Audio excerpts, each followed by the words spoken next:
Throw me in that jungle, I'll emerge with a fur coat. Haters and them suckers, throw them all in the same boat. What you looking for?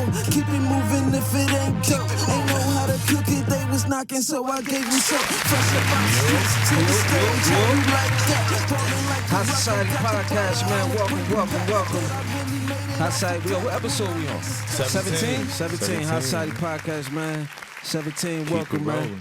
We keeping it rolling, man. I'm your host, B High. I got my other host here, Sash 24 in the building. We in the building, man. Queasy, he'll be here. You know what I mean? He not here today, but you know what I mean? He good. He'll probably be back next week or something like that. But we got two lovely guests in here with us, man. I've been trying to get you in here for a minute, man. I'm glad you finally here. Mm-hmm. Introduce yourself, sir. It's good right here. A little bit closer, closer. Ali here? Yeah, Ali here. Ali workflow. No days off. Mr. No days off. Mr. No days off. Literally no days off. Yeah. And you got your lovely lady. Is this your wife? No. So this is my day one my coworker, my day one, man. We've been doing this work, man. She part of the movement, man. She been doing this with me for the past probably 4 years. Yeah, just about. So you know. Okay. What's your name? Audrey. Audrey. Okay. Mm-hmm. She a female version of what I do, man. Like, you know, boots on the ground, man. She out here. That's what's up. When you told me to talk to Audrey, I don't know who Audrey is. 'Cause I go off people Instagram names some of the time. So welcome here. I'm glad y'all here, man. You got a dope story, man. And what's the origin? Like, where y'all from? Like, you know, like. Yeah, where did you grow up? I'm a little bit everywhere, man. You know, from Newark to Irvington to all the way down to Atlanta, to back up to Jersey. You know, to Plainfield.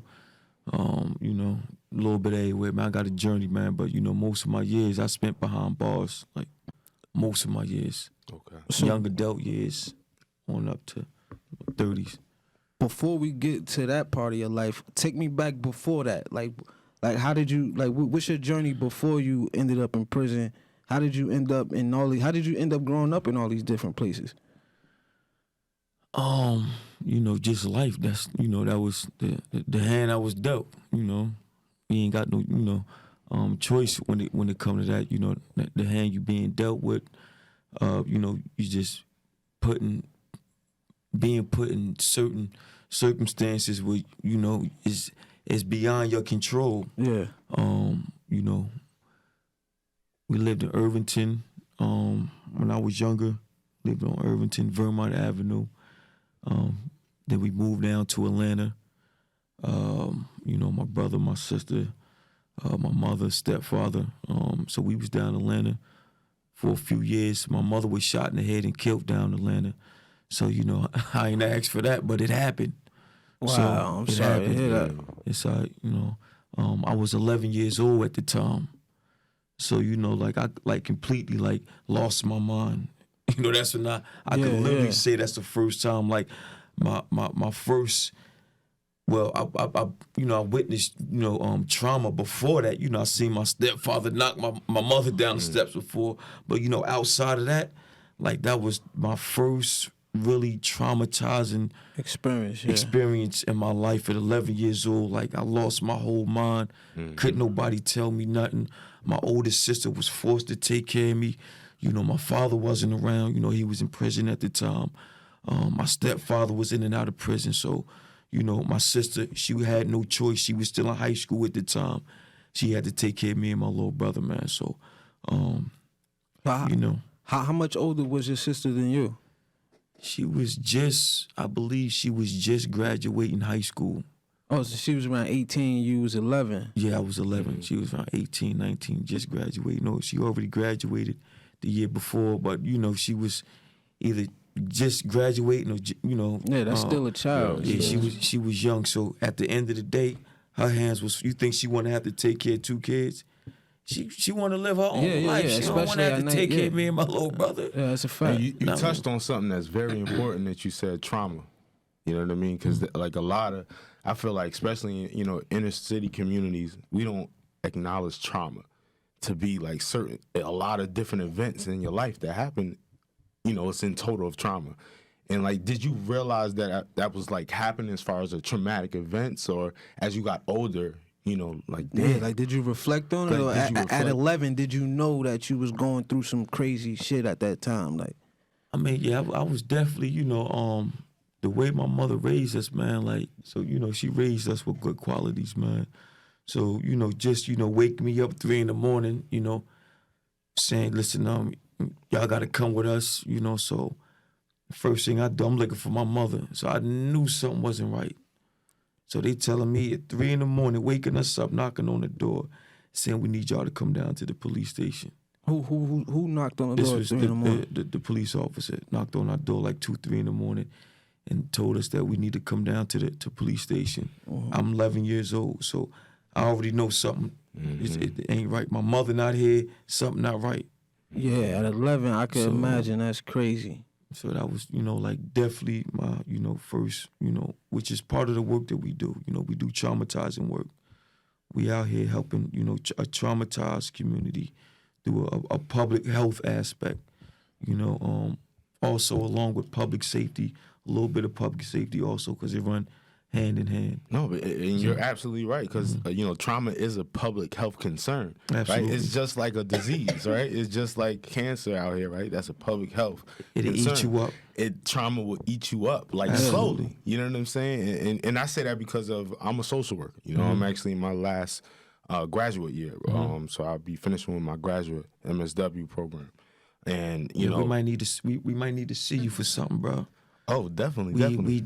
Man, they definitely I'm need coming. I'm coming. Some real I take my strong test in ones March on the team, man. Yeah, I take my test in March, man. So I'll be licensed, God willingly. But you know, trauma is big for me, you know, and you know, I'm glad that you're really just putting that language out there, right? That vocabulary, because it's important, you know. And I commend you, brother. Seriously. Appreciate you. You know what I mean? So no days off, man. No days off. How man. that came to mind? No days off is, you know, basically like I'm, you know, no exaggeration, like literally out here like every day, like, or you know, just dealing with the community. Like I really don't take no days off. I can't sit still. Like I'm like I can't sit down.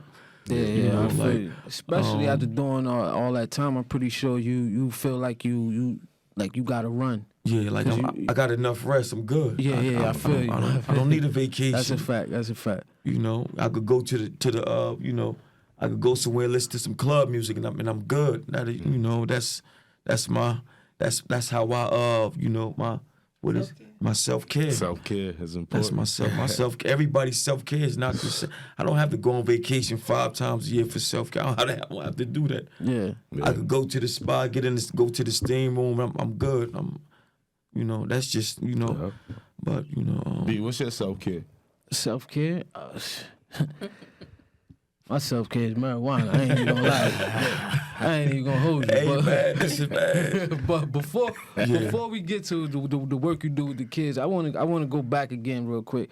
Like, at 11 years old, after that happened to you, like, what kind of dreams did you have before that happened? And then after that happened, did that deter you from any dreams? It definitely, you know, like, I definitely went all the way left. Like,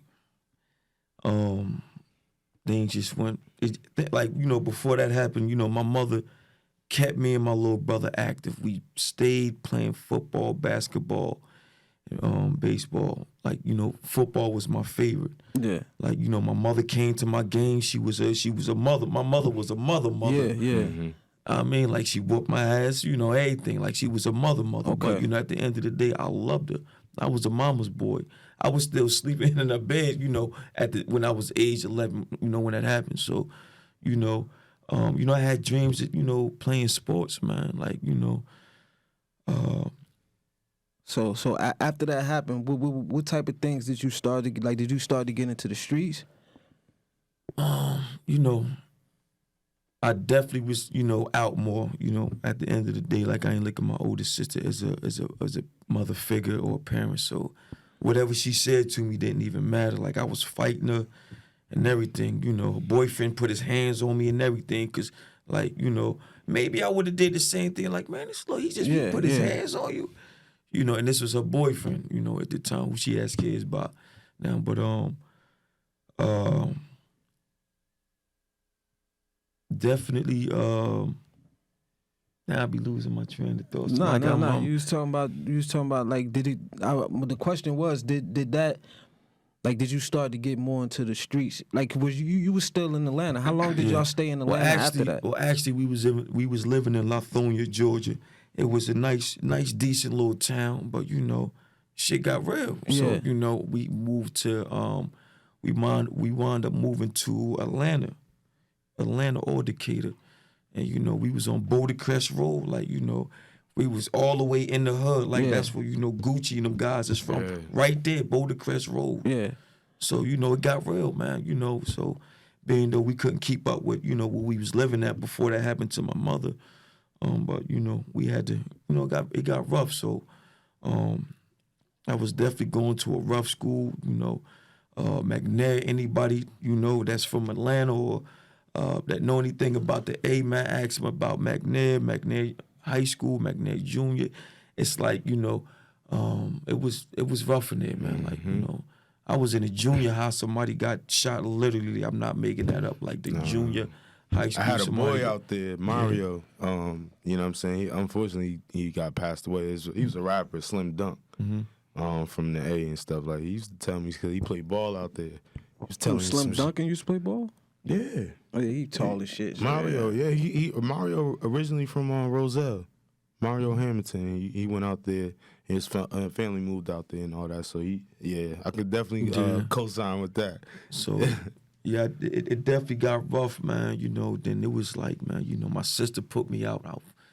I was maybe like, what, 13, 14, probably either like 14 or 15. I can't remember, but you know, she put me out. She couldn't deal with me. Like, I was just doing what I wanted to do, man, you know. So, you know, I'm just staying with whoever I could stay with at the time, 14, 15. Yeah, I mean, like, literally, like, out, you know, out on the street. You had to grow up. You know, you had to grow up. With some big bros that, you know, that wasn't doing things that was, you know, like things that a role model should be doing, like a normal big bro should be doing. Yeah. You know, they was doing some things that, you know, I was there, like, yeah, come on, little, like, you know, come on, little bro, like, come on, you in here. So that's where you at. You go sleep over there, like that type time, like. So it definitely got real, man. Wound up having to come back up here to Jersey, man, and staying with my grandmother for a little minute. This is my mother's side of my family. Her mother lived in Plainfield.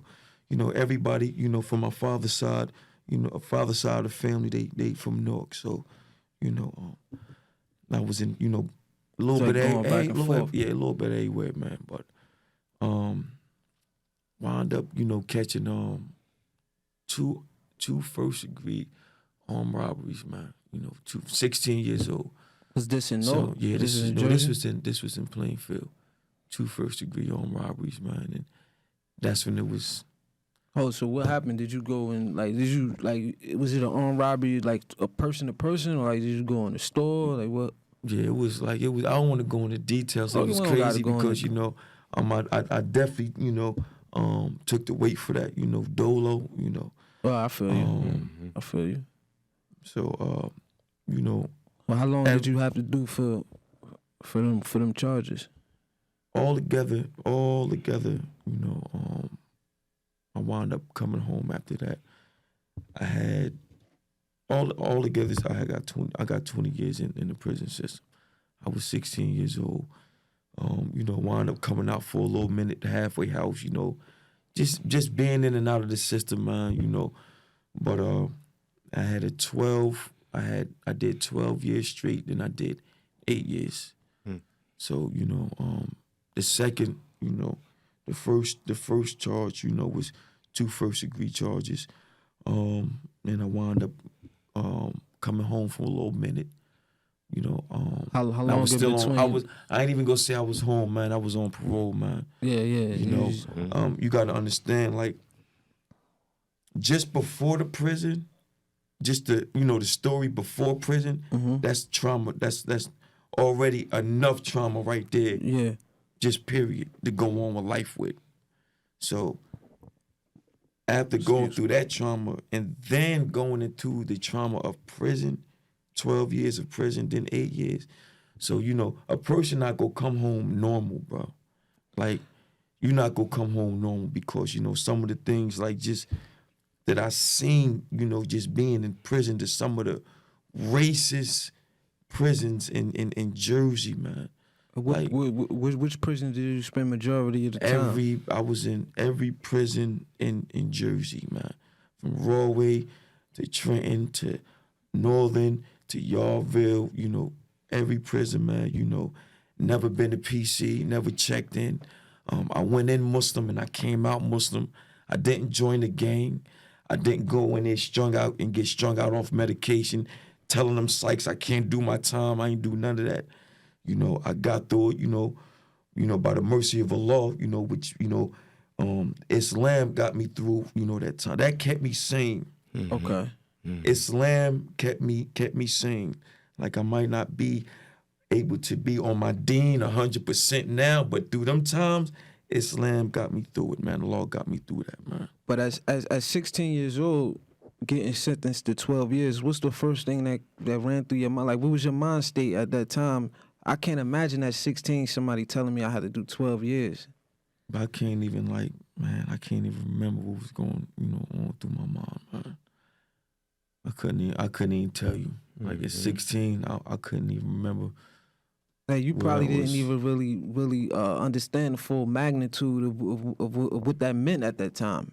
I was just preparing myself on, you know, what I know I got to do. At the end of the day, this what it is. Yeah. This what you got to do. It's no going back. You don't want to do that, but that's what you're about to do. Yeah. I know you don't want to do it, but you ain't got no choice. You got to prepare for it. Nah, that's a fact. Yeah, and so, the crazy thing about trauma, you know, the thing about a brain, it'll block out certain things, like as time goes. You know what I mean? On purposely, like we kind of do it unconsciously, but we block that shit out. You know what I mean? We have to keep going. You gotta keep going. You gotta keep rolling, and that's actually like a healthy mechanism by the brain. That's actually something that's, you know, healthy. And it's like, you know, like you said, automatically your brain to do that when you know that. Listen, this is what you got to do. You in this situation. This is what you got to do, man. Mm-hmm. So, you know, even like example of that today with me. I want to do a lot of things with my family, and they don't really understand the work that I do. So they always see me on Facebook helping and doing things with other families, and they feel some type of way that, you know, I don't spend as much time as my nieces and nephews than I do with the community children. You know, they've told me. They've told me that they feel some type of way, but they have to understand that I have a mission. I love them. I don't have time to, you know, be in my feelings about why people not talking to me, why family not talking to me. I got something to do.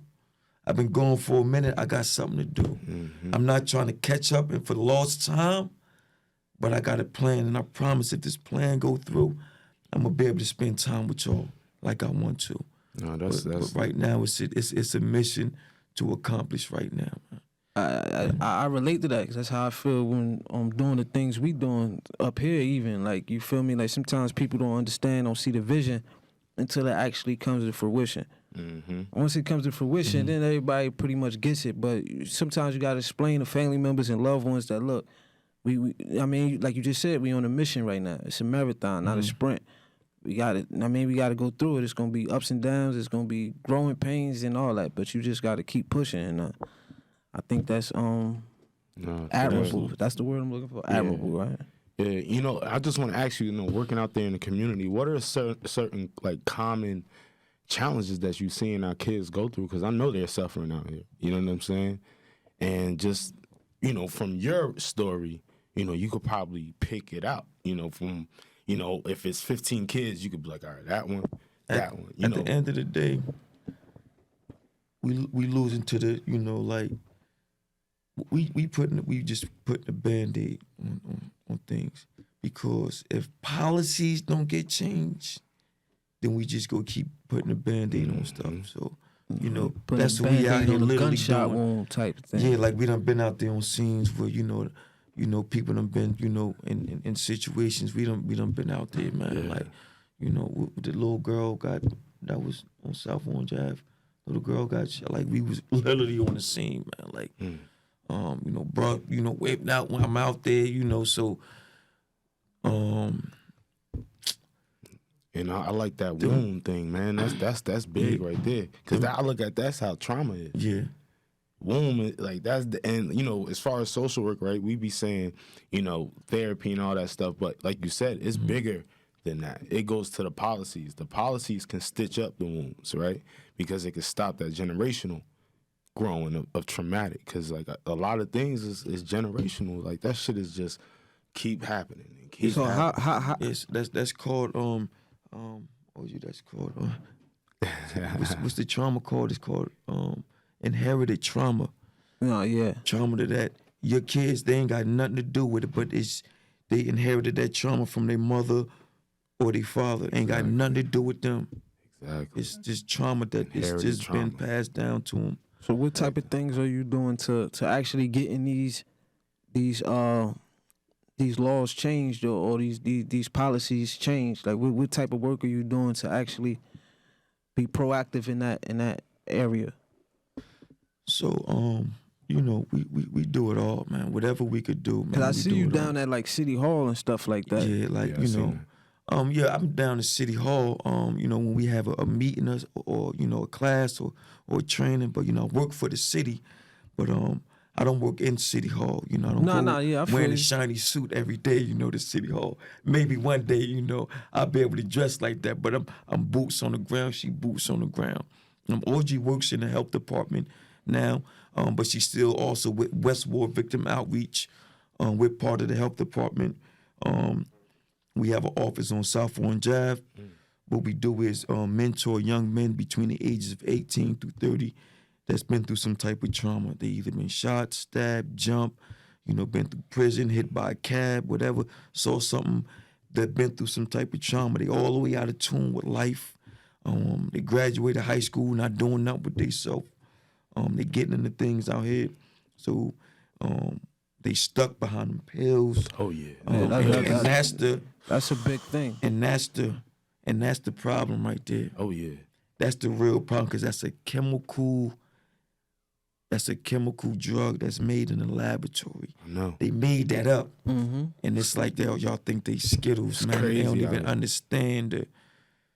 Like, Yo, like just the check this, right? It was like I was doing like, you know, counseling at Bergen County Jail. So I had one individual, he's like 21. He don't even remember why he's locked up.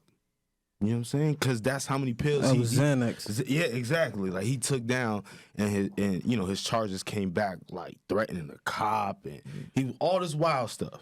But my bro don't even remember why he's incarcerated. So now he's probably gonna go down. You know what I mean? And he don't even know, like he don't even remember why from them pills. facts. That's true. Like, that's facts right there, bro. That's like, definitely literally, Xanax. That's definitely that's Xanax. facts. Nah, bro, you got a body, but you don't know why you here.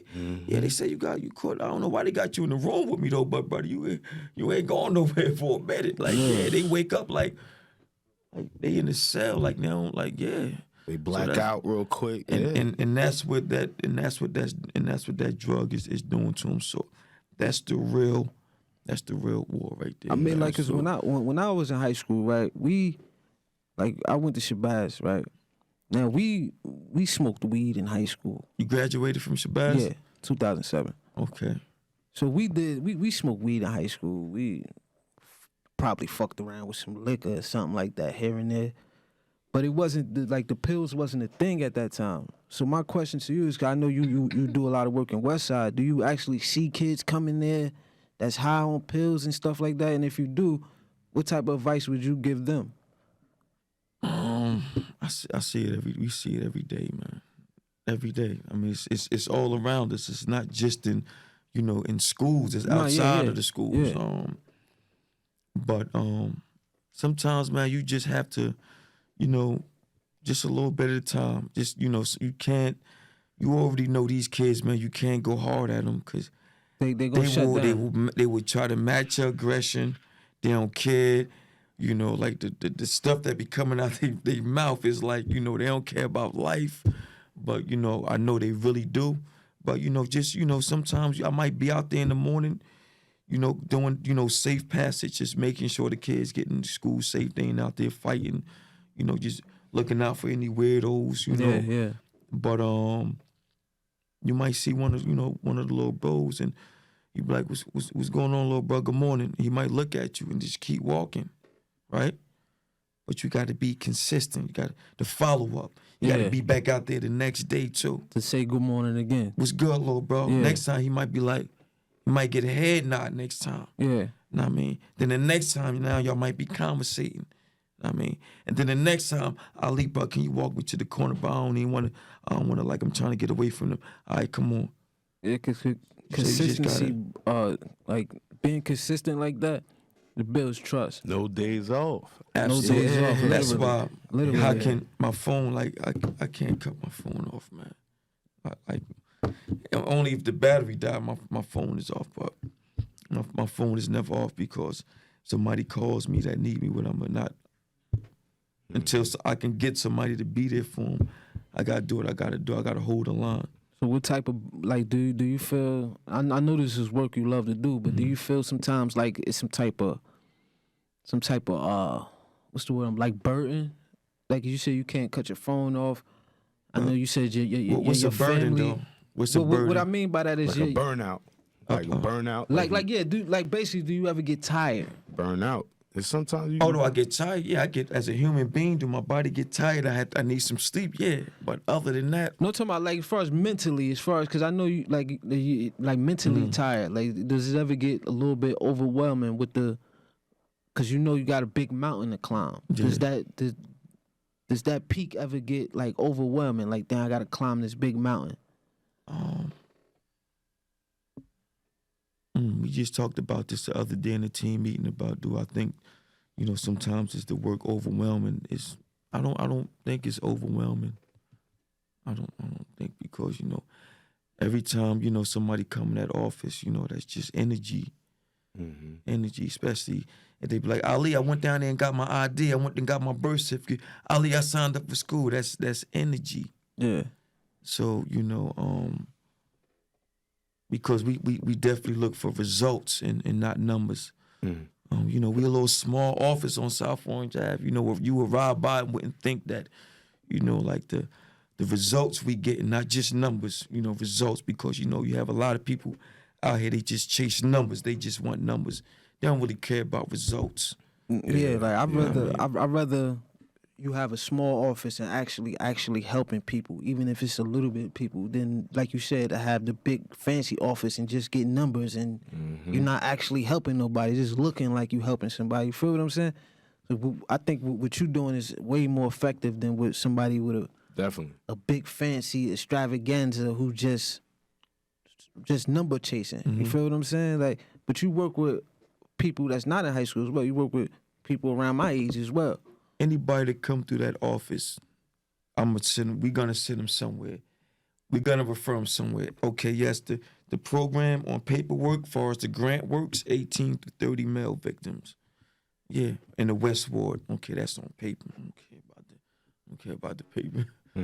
So we helping anybody that we can help. Kids, we go send them to the hub. You know, we're gonna find somewhere they want to get in school. We go send them to NSA. Or we go send them somewhere so they can get their diploma. We go direct them somewhere. Women come in with domestic issues, we go send them to the Women's Center with Keisha Uri. Is that the Women's Center? Is that on Clinton Avenue? On Clinton Ave. Okay. Yeah, it's the Shiny Barack Women's Resource Center. Yes. Yeah, on Clinton Ave, and if y'all listen on Clinton Ave and Stratford, 300 Clinton Ave. 300 Clinton Avenue, in between Stratford, Johnson, Milford Avenue over there. But like the older people you help that's not in high school. Like, you know, sometimes people have dreams and aspirations and things like that might not be as realistic in reality than it is in their mind. So, like, this is a question actually for everybody. Like when is it enough? Like when will you tell somebody that this dream is not obtainable? You need to have a plan B. You need to start on your plan B. I'm we're gonna start. Of course, we're gonna do realistic goals. Yeah. But I'm never gonna tell nobody that this dream they can't accomplish. I don't care if they say they go swim the ocean all the way to Afghanistan. I'm not gonna say no, you can't do that. If that's your dream, go do your thing, little bro. Know what I mean? Do your thing. I'm gonna be on the boat behind you, making sure the sharks don't get you. Know what I mean? But I'm not gonna ever tell nobody that you can't accomplish any kind of dream. But we gonna do realistic goals. Okay? Yeah. So I'm gonna say, bro, you're gonna wake up tomorrow. What are you gonna do tomorrow? Not next week, 15 years. What are you gonna do tomorrow when you wake up? Because you gotta go get your ID, right? And then after you get your ID, so we go literally step by step with them. That's what's up. Okay. I mean, It's like layers. It's bricks. You know what I'm saying? You just building it up. and we go from there. Yeah, I mean, yeah, and then we go from there. That's what's up. Because I run into people, right, who late 20s, early 30s, who I feel that they already gave up. Let me tell you the reason, because everything trickles down, right? When you have, for number one, you have to have trades in high schools. 1+1. Why college is not for everybody? You know how many students I see every day. We need a round of applause for that trade in high school shit. All that. Because that is big, man. Literally don't do no another applause, man, because this is nothing to applaud about, man. No, I'm talking about as far as the trades in high school. Oh, yeah. That's the The crazy. trades in high school, that need to be, That's 1+1. because they took them out, right? Didn't they take some of them out? Why? And why there's so many kids is out here, because college not for them. No, you're right. So if college is not for them, then what else is it? Because they ain't learn no trade in high school, so what else they gonna do? Either work for somebody or be on the street. So, trades is very important, man. And I'm just been trying to connect with different people in the community that can, do trades, whether like right now they doing wig making at the Shiny Center, and they doing makeup class. So that's a trade. That's great.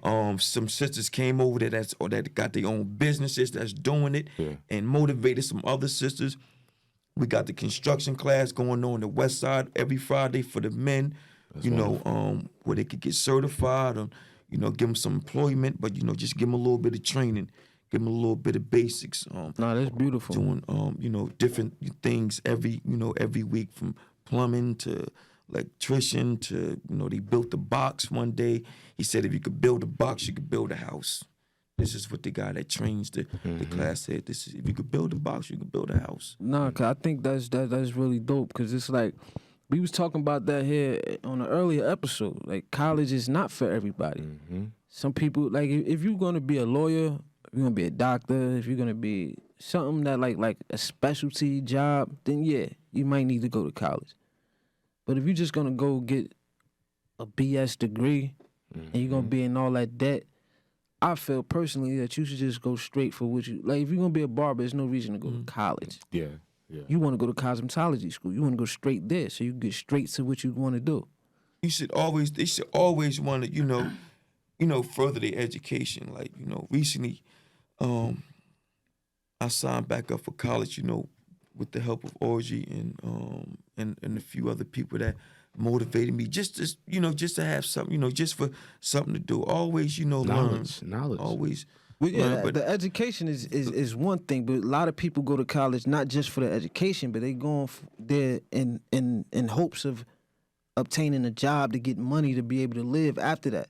It's not just for I don't think a lot of people don't go there just to get smarter. No. You feel what I'm saying? Like, if you go there, you said you was going back to college, right? yes, You going in for education. absolutely. That's business, different. with business management. So That's a whole different ball game than somebody, than a young kid just going there just in hopes of obtaining more money. Because a lot of times you have to go back. You got to get a master's. You got to get this, that. A lot of times associate or bachelor's degree in 2020 doesn't mean pretty much anything. It's almost like a high school diploma. That's what I try to tell people. Like, if you're going to go to college, you're going to have to go all the way. that's OG Phil. She can break that down about that whole situation with kids in college. That's her And language. you send kids off to college, like you help them? No? So what do you do with the college thing?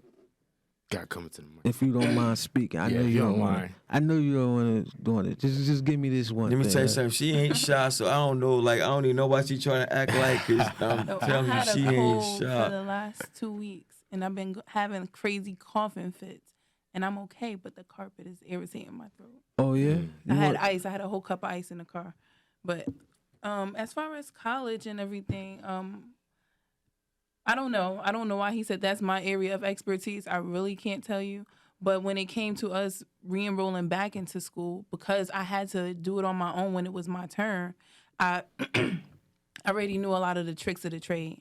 Okay. I had to emancipate myself when I was 17 because my aunt that had guardianship of me, she didn't want me to go to school. So I had to literally fight for my own freedom for her so that I can enroll into school myself. So a lot of the stuff that I learned from them when it was time for us to do it as adults, I'm like, all right, well, I don't have I don't have a big education because I never finished school, but I know this is what 1 + 1 = 2.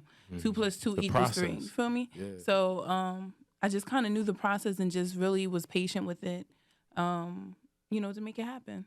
Yeah, I wasn't patient at all when it came to going to college. I wasn't patient. Yeah, I ain't gonna lie. If I ain't played ball, I don't think I would have went to college. You know that. That's a lot of stories. For our minority kids. Because I played basketball and I got a scholarship. Thank God for it. But a lot of kids, that's the story, right? Like, shoot, if I ain't play this ball or I ain't throw this football, I wouldn't be here. Because I wouldn't even think about college. Only reason why I thought about college because they came to me. I think that's the important thing, going back to what he said earlier. It's not for everybody. Exactly. I didn't think about college, but I was a writer. I've always written. And everyone just kept pushing me. You need to go to school for writing. I ended up going to school for mass communications. And that was my motivating factor, the fact that other people saw something in me that I didn't necessarily see. But I didn't think about college. It wasn't something that was talked about in my house. It wasn't something that was encouraged. I got there. I didn't know what I was doing. I was staying out all night, wake up in the morning, have class, failing. I literally failed out of school. Yeah. And that's because I had a lot of other stuff that went unaddressed. So when it came time for me to actually move forward with it, I couldn't because I ain't deal with the other shit that needed to be dealt with. Yeah. My cousin died when I was on campus that I was living with. I came home to nothing. I had to come home and try to figure out what I was about to do. Trauma right there. You feel me? Like I said, I had to emancipate myself. Yeah. I didn't have anything. So it's like sometimes we put ourselves in these positions and we're not ready for it. That's a fact. That's a fact. And now I got $15,000, $20,000 worth of debt for a year and a half of school. And did you for $15,000, $20,000 worth of debt, did the time you spent in school, did that help your writing in any way? The time I spent in school did absolutely nothing for my career, but it did everything for my life. It gave me certain life experiences that I would have never gotten had I not gone through with the process. College is about networking. It's about who you meet and how you use those connections. So I connected to some people that will forever be a part of my life journey, people that I continue to learn from to this day. But as far as my career, anything like that, I literally did nothing in class. Yeah. I was on campus. I was getting food stamps. I used to sell my snacks. I was like making money. It was a place to live, a place to have fun. I didn't do any of the things I should have done in school. And that's because I wasn't ready for it at the time. Yeah, but we was just talking about that before all you guys showed up. Actually, we was talking about how, like, I was talking about my experience because I didn't go to college. The only friends that I have and people that I know is people that I grew up with. Like, I didn't get any new friends after I was grown.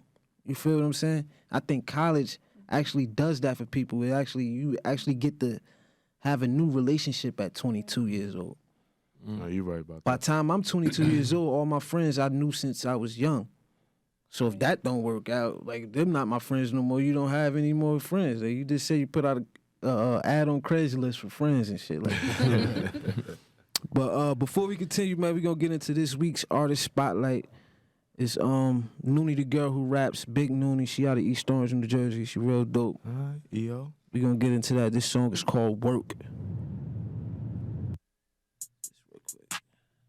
Set no game, Jim G be the campaign, Dota Demon, I already know how the fuck I'm rocking, man. Noonie, let's get it.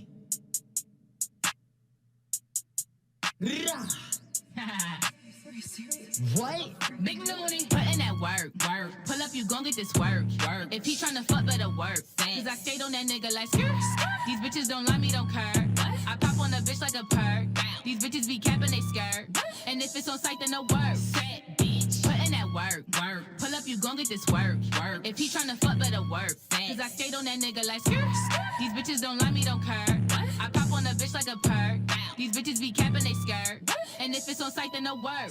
I keep a gun on my hip. Cause these bitches be acting out. What? She feeling like she a little bully. Okay. When I bully the bullies, look out. Gang, was on the road, but they count me out. Slim, thick bitch with the fatty out. If he play me, I'm at his daddy house. If he play me, I'm in his daddy mouth. Loony bitch, I'm the better one. From the she side with the veterans. And I'm 5'9", 175. When I ride his dick, I'm a heavy one. Boss bitch can't tell me nothing. South Mun 67 son. Hating bitch, telling everybody she was looking for me. Bitch, no you wasn't. What? See me out, you was stuck and stunting. My hands working, I ain't for nothing. What's up? Hood bitch with an attitude and I'm bougie too. You know I be bugging. Hate a nigga who be playing player. You used to suck me like a knife. Eat it up. You can't play a bitch you ate out. I had to push your damn face. When I'm pulling up with AK, we ain't got nothing with us, but you know we got them K's out. Summertime, we the drummer line, got the drums with me like parades out. And they go for all mine, I will lay yours. It'll get dark, bring the shade out. Put them face down, just some force chips, and I catch the dip, pull them lays out. Putting that work. Pull up, you gon' get this work. If he tryna fuck, better work. Cause I skate on that nigga like skirt. These bitches don't like me, don't care. I pop on a bitch like a perk. These bitches be capping they skirt. And if it's on site, then no work. Fat bitch. Putting that work. Pull up, you gon' get this work. If he tryna fuck, better work. Cause I skate on that nigga like skirt. These bitches don't like me, don't care. I pop on a bitch like a perk. These bitches be capping they skirt. And if it's on site, then no work. I ain't got nothing to say, but I'm GMGB and I grew up on She Side. I knew it sharks in the water, I dive, I was deep in the streets, I was knee high. I got some money now, I'm acting funny, they texting my phone, I don't reply. I just left Brooklyn, I'm headed to Queens, I bells me and Noonie in 3 times. Don't react, ayy. Pull up wherever you want it at, start dumping that. Lucy gon' turn off the lights to get wiped like a 100 clap. Face shot, I'm pulling up in some shit that make everyone face drop. Pull a weight walk, you gon' come home in a minute, but he in that same box. All of the cities want me to perform in their venues as soon as my tape drop. Applying pressure, the hottest in Jersey, it's safe to say I got my stage locked. And if they know the hottest, then no need the coldest. I'm cocky, I think I'm Sub-Zero. I just Bujero, I broke a few hearts, but it's cool, we the neighborhood hero. It's Dado, the demon, the king of the trenches. I'm fresh off the block with a double cup. I call double low, double up on the O. He got pounds for the low, we gon' double that. I got my foot on these little bitches, not give a fuck how they feel, I ain't cutting slack. The bitch was a fan, but she stalking again, now she sick cause she can't get a nigga back. Ain't no tip for tat. Putting that work. Pull up, you gon' get this work.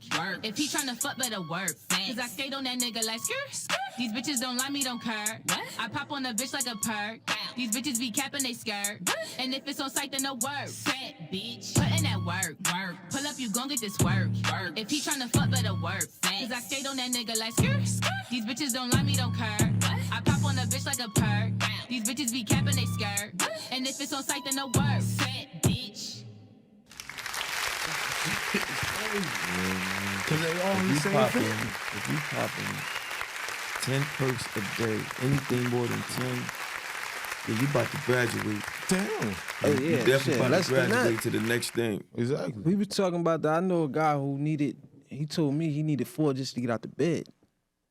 Yeah. I'm not using $25 a pill. This is $100 to wake up. It costs you $100 to get out the bed. That's crazy. I don't want that type of habit. Mm. But no days off, literally. When did that come to fruition? Like in your mind, actually. Like, when did you think of that? Like, when?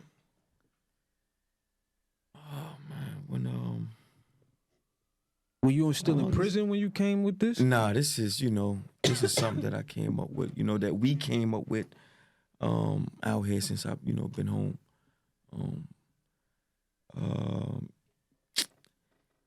I don't know how we come up with that.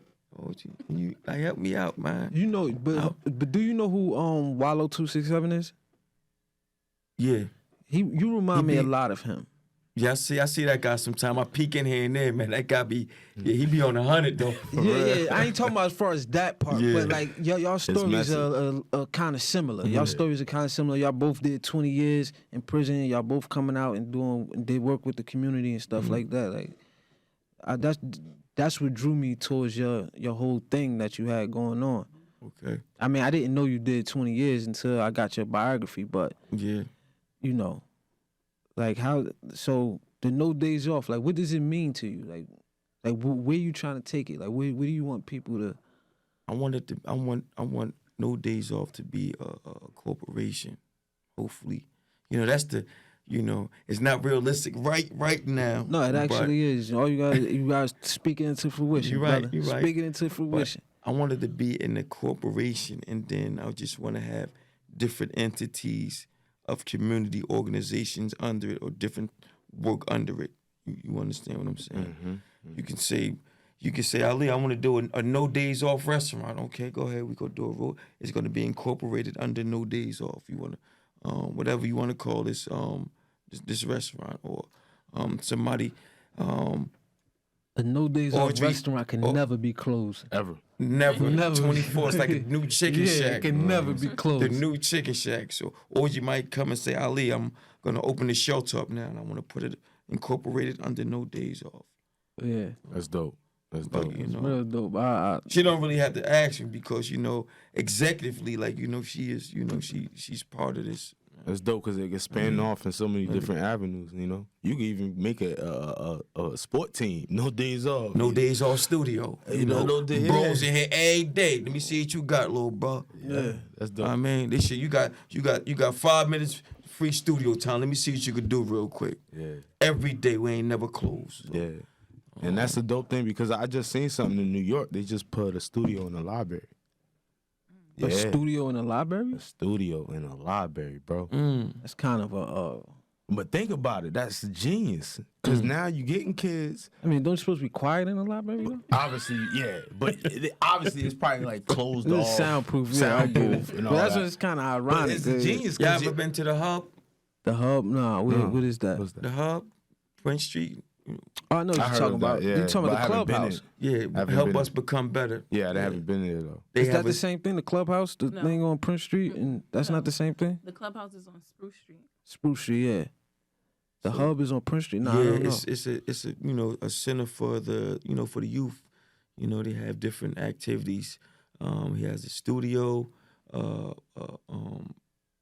soundproof booth, everything, radio station, photography. Oh, that's dope. He's just just adding things on, as he's just building on top, the hardware. Like he I guess you could say, man, he built that ground up.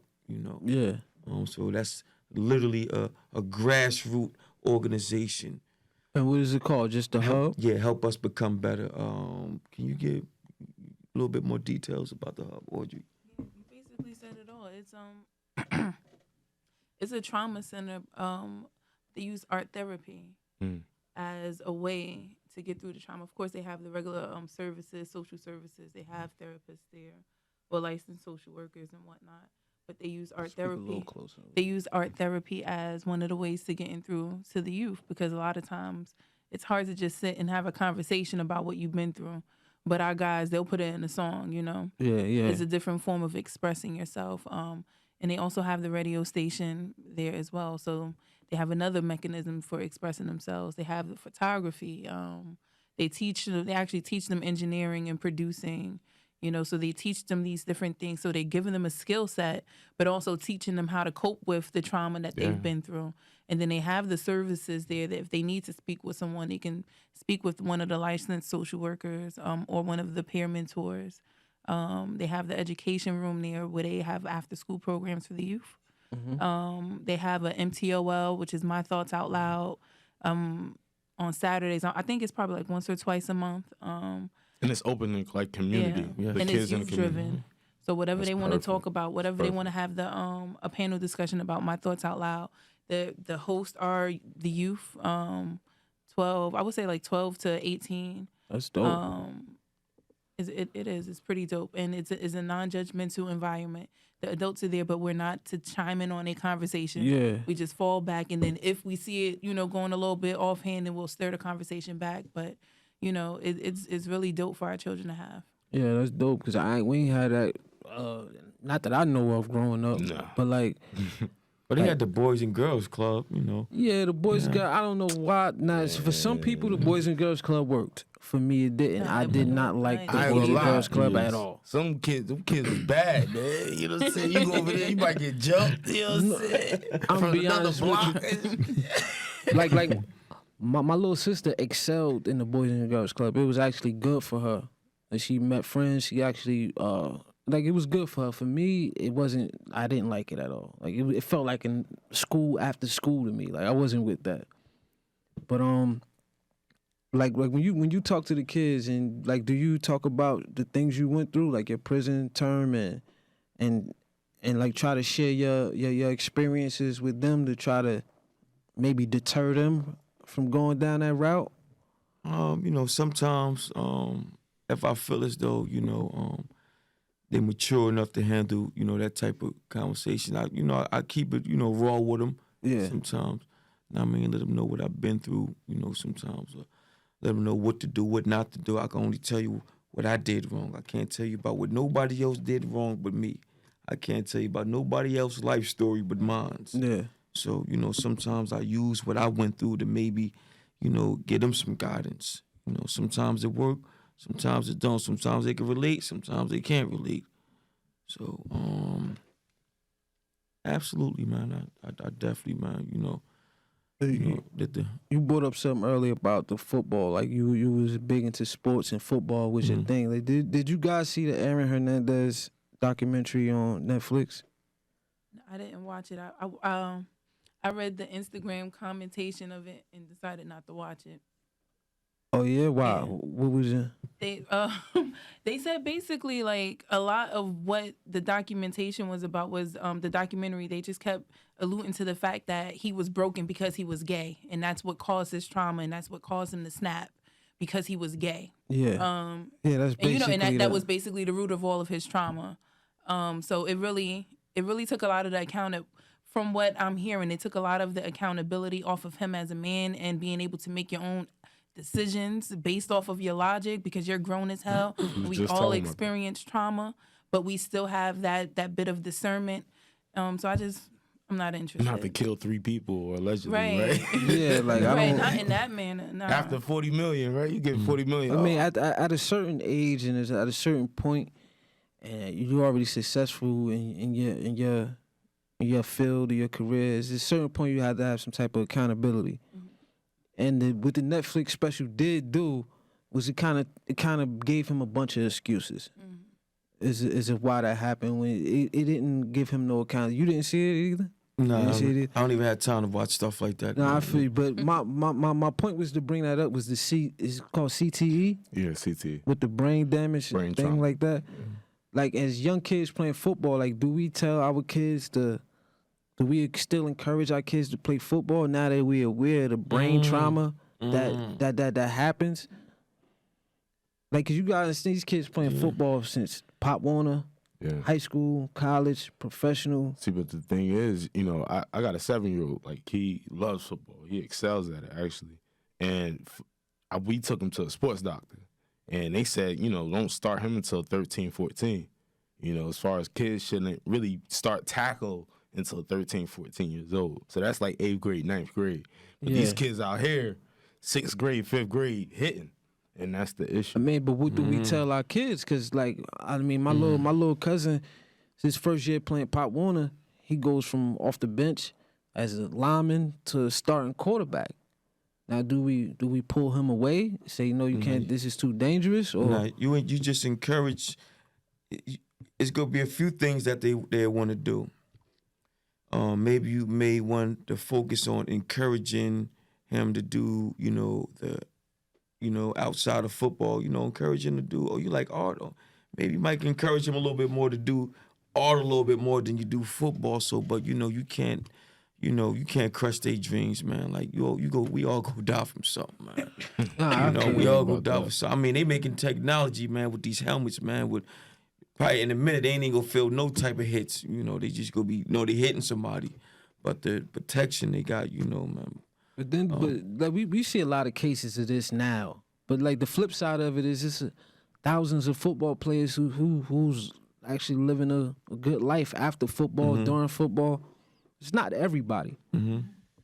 So I think it's just a balance we gotta find. You know what I mean? But Is there anything you want to add before we close Nah, out? man, everything was great, man. I wish you, success, and I see it taking off because, real talk, that's needed. No days off. It's like any significance with the color. It's like, It's just the swag, right? it's the swag.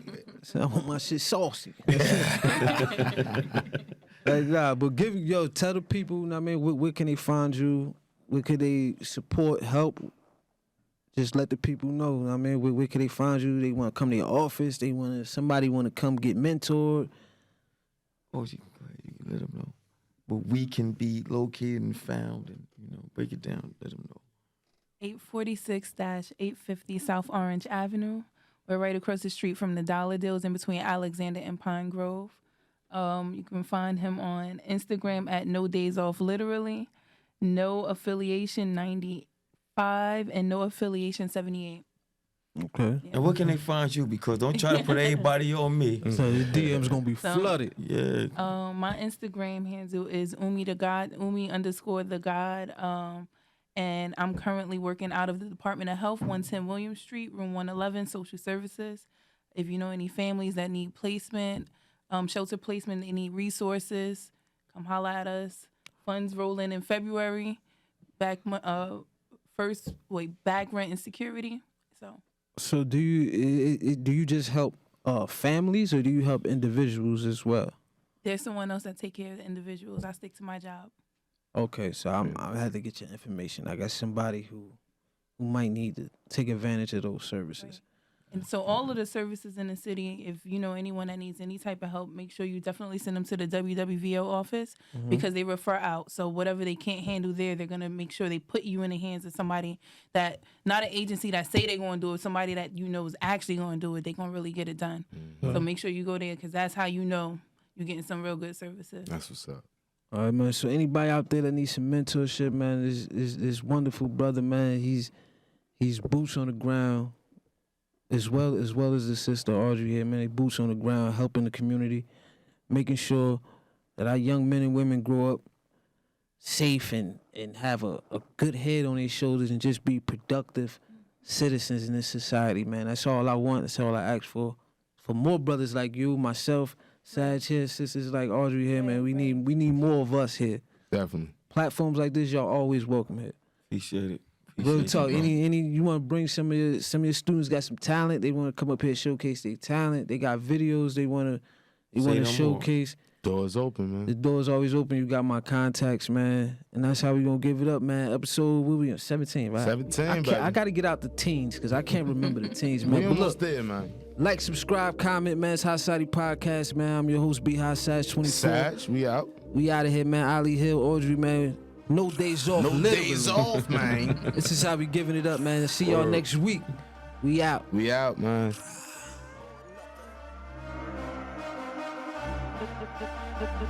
Throw me in that jungle, I'll emerge with a fur coat. Haters and them suckers, throw them all in the same boat.